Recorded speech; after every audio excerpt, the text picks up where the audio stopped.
associate member of Lambda Chi Alpha. I'd like to thank all of you for coming out. And again, I'd like to thank the College Republicans and Young Americans for Liberty for co-sponsoring this event with us. They put in a lot of hard work behind the scenes to make this happen, and we couldn't have done it without them. Most importantly, though, I'd like to thank Brother RonPaul of our Theta Pi chapter for coming to speak. It's always a pleasure.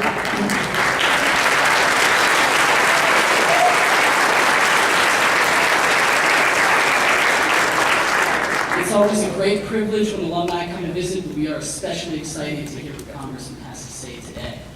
If any of you are interested in learning more about Lambda Chi Alpha, we do have a table outside these doors to your left. Feel free to approach us at any point after the speech, and we can tell you a little bit more about what we do around campus and what our organization stands for. Again, thank you all for coming, and it's now my privilege to introduce Rob Johnson of the College Republicans. Thank you.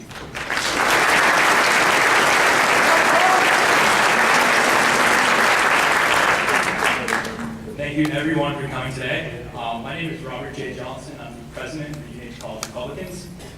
We are honored today to have Congressman Paul with us. And I'm going to keep this real short. So I have the privilege of introducing our advisor, State Senator Jim Forsythe. For those of you that do not know Jim Forsythe, he's a graduate of Cornell University in Ithaca, New York, and he's a former Air Force pilot. Jim Forsythe is taught prior at the United States Air Force Academy, and he's currently affiliated with the UNH Mechanical Engineering Department. In 2010, Jim was elected to the New Hampshire State Senate representing District 4. State Senator Forsythe takes pride in embracing the independent spirit of New Hampshire, the freest state in the country. Without further ado, State Senator Jim Forsythe.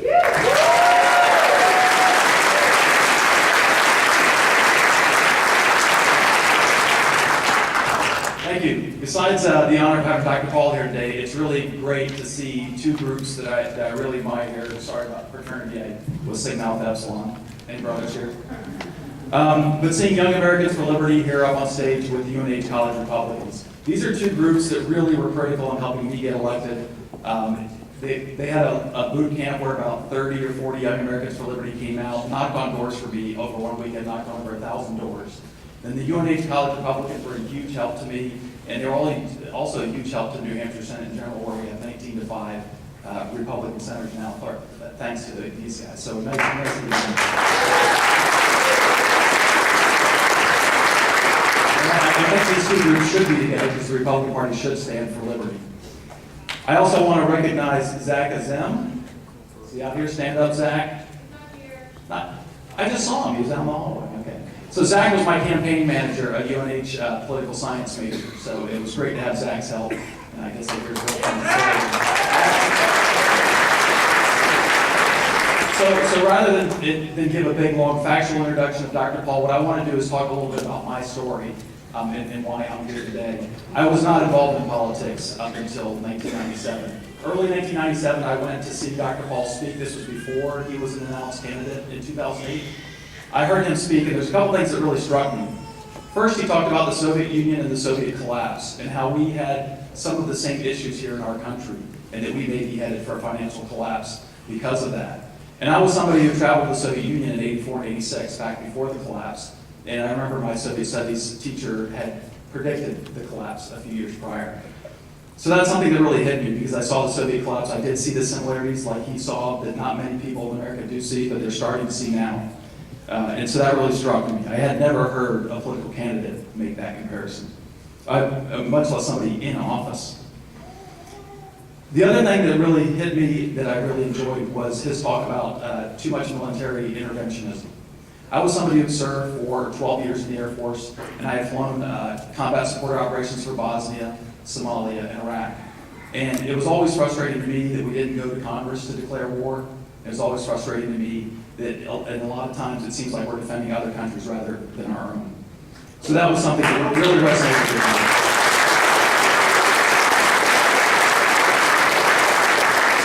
Something that he talked about that I wasn't familiar with, although I read a little bit on stability, the importance of stability of money, was the Federal Reserve System. So this was something, the first two items really resonated with me and made me really want to get active, and the second was something that really made me want to educate myself, and I think that's true of a lot of Americans. Because you fast forward to 2010, and if you look, There's a lot more understanding of the Federal Reserve System, especially because of the financial crisis that we've had recently. We've seen the collapse of the housing bubble. We've seen the banking crisis. All things that Dr. Paul was talking about in 2007 that we're seeing come to pass right now. And unfortunately, I don't think it's over. We've got trillions of dollars in deficit spending now every year. We've had trillions of dollars of liquidity added to attempt to stop the collapse of our currency. Instead, we are facing potential great inflation. We're starting to see it in oil and food. All issues that he was talking about. And I remember when he was on stage in the presidential debates, he talked about a recession, and he was literally laughed at the time. And now look with 10% unemployment. Another thing that's interesting about Dr. Paul is he doesn't get as much credit for as he should, is he did start the Tea Party movement. I remember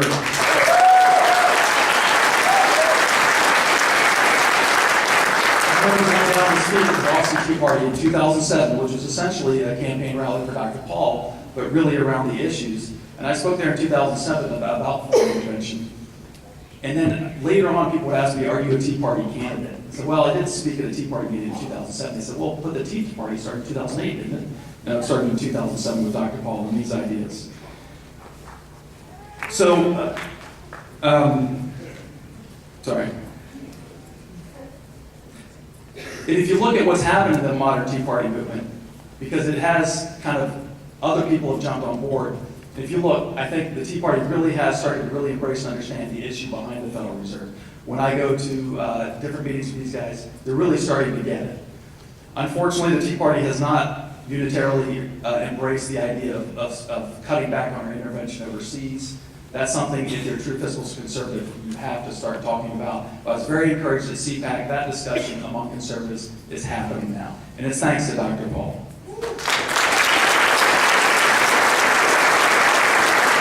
Please welcome to the stage tonight a doctor who delivered over 4,000 babies, a man who's been a member of Congress and always stood up for the U.S. Constitution, a man I very much respect and admire, and welcome him to the free state of New Hampshire, Dr. Ron Paul. Yeah!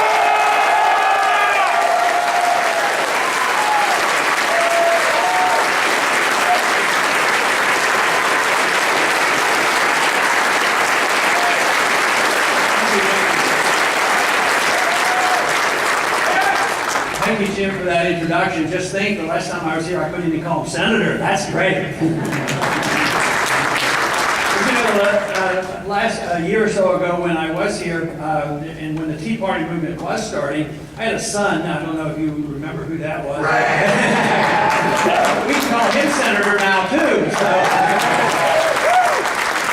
But, they asked me about coming up here to the university, and I said, well, I'm very comfortable. I'm in Texas. We have the week off, and it's swimming weather, and I got my swimming pool, and I think I'd just like to sit around my swimming pool. I said, besides, do you think anybody will come out to do anything? And I said, well, all right. They bent my arm, and I said, all right, I'll come out. So I am delighted to see so many people come out. This is just great, and thank you for coming.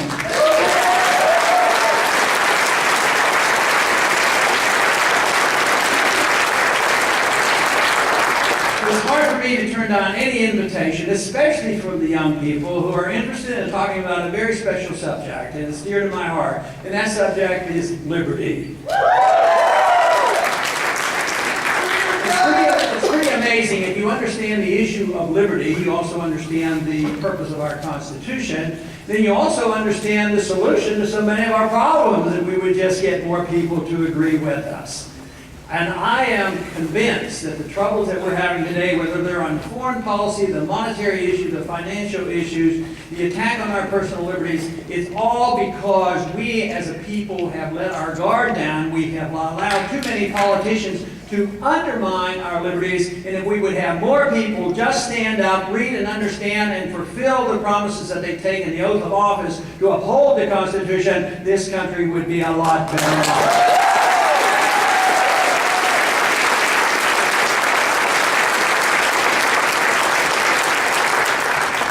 That I have been concerned for a long time. Matter of fact, it was in 1971 that I had sort of a moment of enlightenment, because I had gotten involved in studying Austrian economics in the 60s, And there was a prediction made in the 60s. As a matter of fact, an early prediction was like in 1945 when the Bretton Woods, I think Bretton Woods is not too far from here, where they made the plans for international management of currency and they had this Bretton Woods agreement.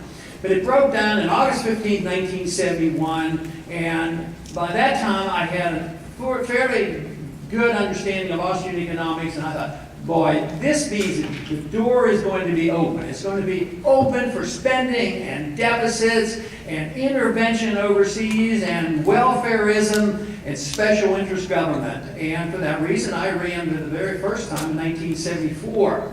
But my concerns back in the 70s have actually been justified because it has been perpetual, it has been steady.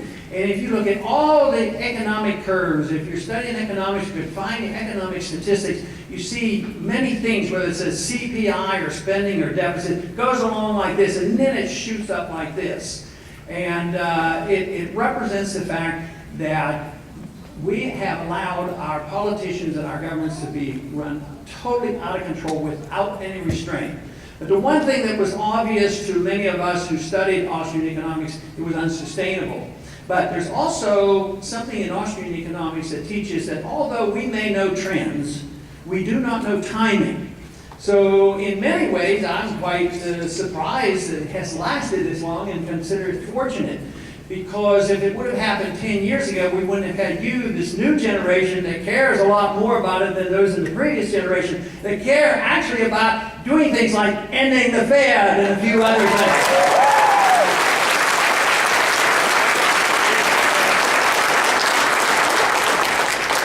But it looks like it is coming to an end. It isn't going to be papered over again. Many recessions that have occurred since 1971 have been taken care of short-term by spending more, printing more, and then borrowing more. So we finally get to the very, very big bubble. And I consider the big bubble bursting in the year 2000, not 2008, but 2000, when the NASDAQ bubble burst.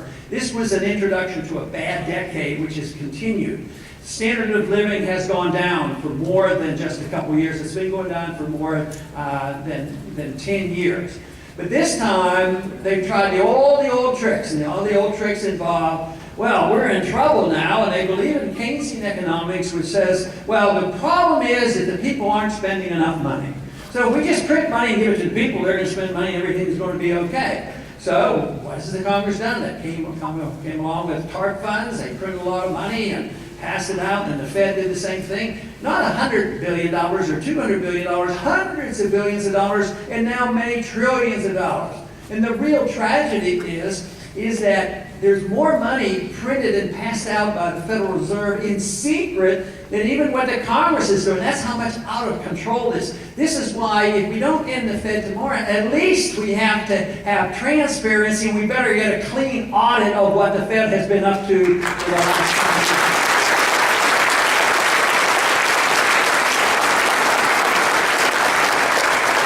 This time it's not working. We got into trouble because we spent too much, borrowed too much, and printed too much. At the same time, we regulated too much. So what have they done these last 2-3 years? They are spending like they've never spent before. Deficits have totally exploded. We regulate more than ever. Every time we have a problem, we put on more regulations, and then they wonder why we're not recovering. And it is a difficult problem. We have not seen the end to this. And here, young people like you, getting ready to get out of college and go get a job. And good jobs are hard to come by now. So it's vital, not because of theoretical reasons, not because you think it would be a nice thing to do, but because out of our own self-interest of protecting our liberties and protecting our ability to take care of ourselves. And the government has been put in our way. They have hindered us. They have undermined the system where the productivity can occur and where the people can have jobs. So we are now facing this situation, and yet the alternative, what we're getting now, is so difficult politically. So they'll ask me frequently on television and say, all right, then what should you have done? Well, we should have done a lot less, a lot sooner is what we should have done. We should have quit the spending and quit the borrowing, and the politically unpopular thing to do is allow the correction. If things are out of kilter, if the Federal Reserve introduces this notion that it can do central economic planning by artificially lowering interest rates and pretending there are savings and people over invest, instead of getting production, you get higher prices. As long as they believe that, we can't solve our problem. As long as we prop it up, the problem won't go away. You need the corrections. There are mistakes made. You need to correct what has gone on. But we've done everything in the opposite way. The debt has to be liquidated. When there's a lot of bad debt, and these companies and these banks that overextended themselves and made billions and billions during the bubble formation, why was it that the people like you had to be further burdened by bailing them all out? Because you're burdened either by taxation or by the printing of money and the devaluation of your currency. The burden has been placed on the people, and all the bad debt, all the derivatives that they were holding in these mortgages, they were bought by the Treasury and by the Federal Reserve and transferred over to the taxpayer. So they got off the hook and they got bailed out, and they're back making money again. Banks are making hand over fist. There's another, government motor company now. I mean, General Motors. They're doing quite well again. But they shouldn't have been allowed. We have to get rid of the mistakes. And the good stuff that is left over, it has to be picked up. So politically, it's virtually impossible to say, oh, we'll just let it go. Somebody said to me, he says, oh, then you had to do it, because there would have been a depression if you had not done this. I said, yeah, but the true unemployment rates were like 22%. Believe me, that's a depression for that 22%. And that is very difficult. Sure, if we wouldn't have bailed out, there would have been a depression. But guess for whom? It would have been the people on Wall Street and the people who deserve bankruptcy. And yes, they deserve bankruptcy.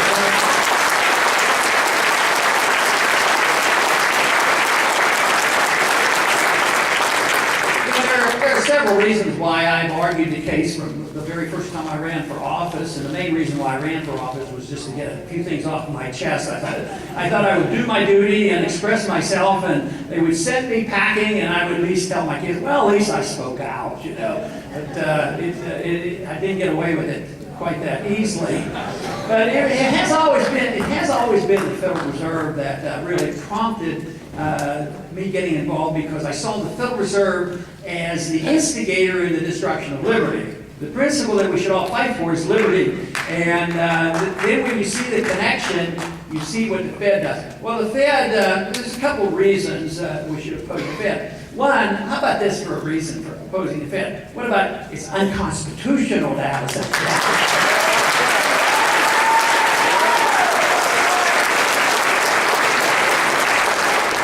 There's no authorization in the central bank. The argument's going on for a long time. Jefferson and Hamilton argued about it, but it was ups and downs. They tried it, and it would be undermined, and then it would be ended, and they'd try another one. But since 1913, we as a people have been too complacent, and we've gotten ourselves into this mess. So the other thing is maybe it's immoral to have a secret bank, a secret group of people who literally debase the money and they're not accountable. So it's a moral issue for me that they shouldn't have this privilege to do this. Economically, of course, it's so totally unsound to allow the central bank to print money, alter the interest rates, and cause the financial bubble. But one of another very important reason to be concerned about the Federal Reserve is that it facilitates the destruction of liberty, because it facilitates big government. It pretends that government doesn't have to pay its bills, and the payments usually are delayed. So yes, we tax a lot, way too much. Of course, we tax too much, and that is way too much. But then we borrow too much. And then, of course, the ultimate deal is if Congress overspends, they really don't have to worry about it. And that is because the Fed comes and they buy that particular debt. So what does the government do? What does the politician do? Well, the politician loves it because the pain and the suffering doesn't come. There are times when it looks like, oh, this is a good deal. I'm getting a house, no money down, the interest rates are low. and the price of the house is going up. This is a wonderful thing, and everybody who provides, the supplies for the houses, they make money, the mortgage people make money, until finally the bubble bursts and then the whole thing, has to be reversed.